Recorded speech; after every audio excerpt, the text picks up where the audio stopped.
One of the fortunate things of my job is I get to talk to exciting people like Herschel Walker, NFL football legend, Heisman Trophy winner, widely regarded as one of the best running backs of all time. Herschel's also a very successful businessman and an author.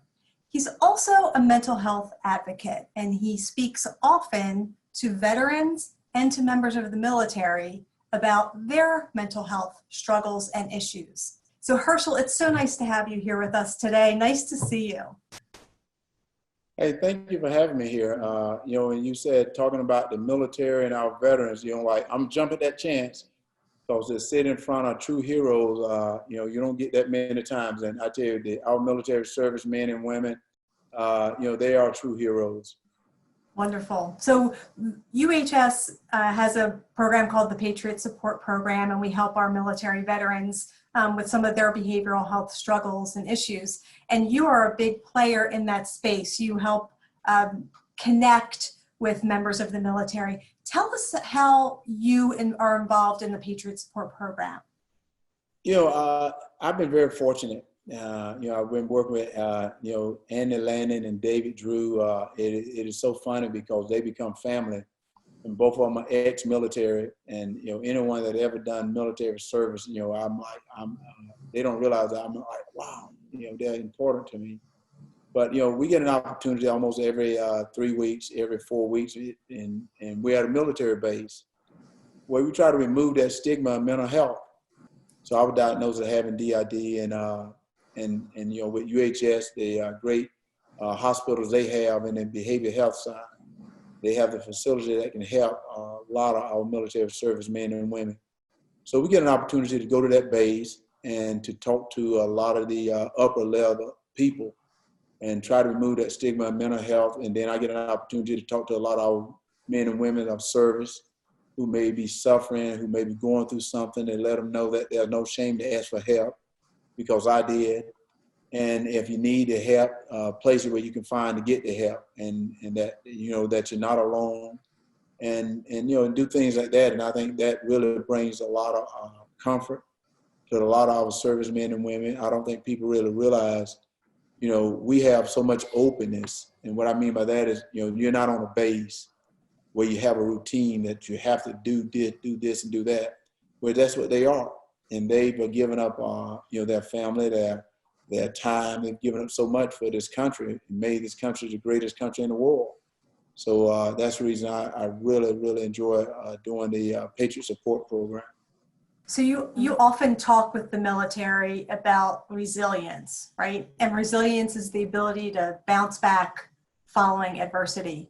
Can you tell us a little bit more about how you find the strength to be resilient, and how do you help other people see that resilience in themselves? Well, the first thing I tell them is, and this is the truth, so I'm telling anyone that's listening to me right now, then to know this. I'm going to tell you a secret. You are going to fail. I hate to tell you, you're going to fail. Everything ain't going to be perfect in your life. I'm sorry to tell you that. Things not going to go right, but you can always get up.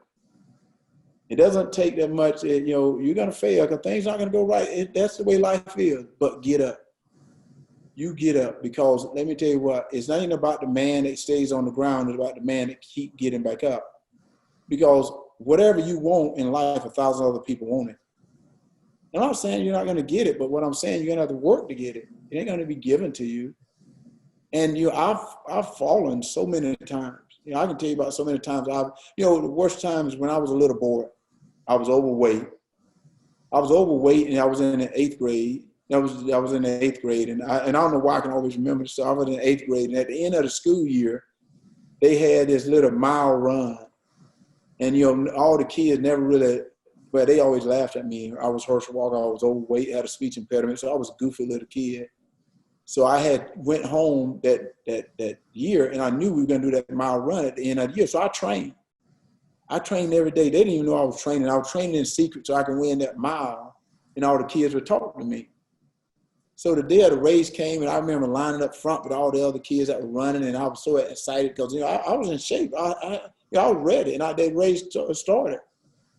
And the race started, and I was doing well. I was up front. There was 3 of us up front, and I'm up front. I'm like second from the guy that was leading, I'm second, I'm right in second. And going into the final lap, something started entering my mind. And the words were, you're not gonna win. You're not gonna win. If I were you, I'd get out of it. You better quit. If I were you, I'd quit, I'd quit.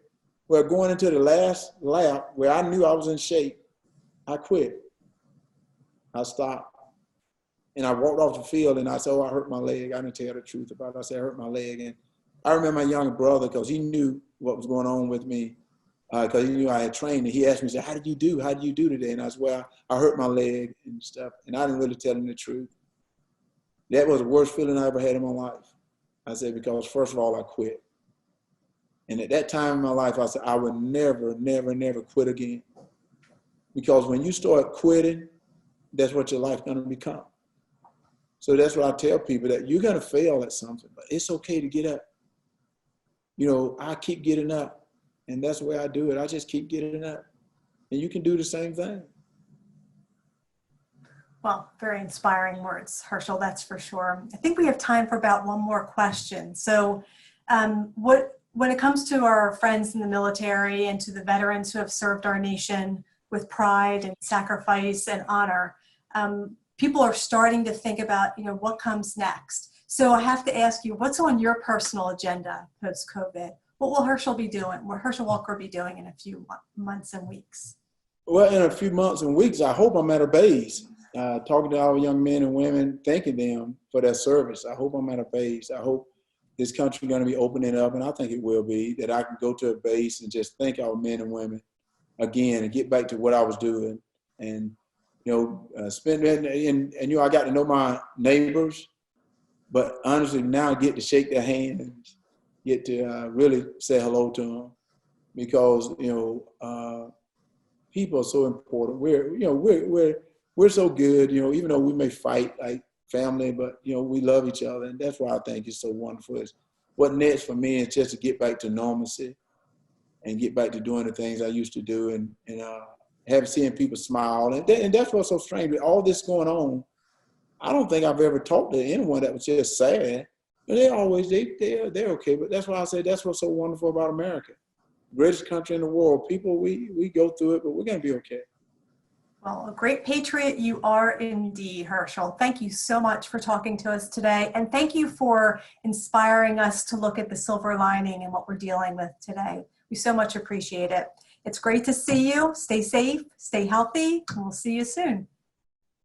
Hey, thank you for having me on. And to all our men and women of service, even our veterans as well, thank you so much for making this the greatest country in the world.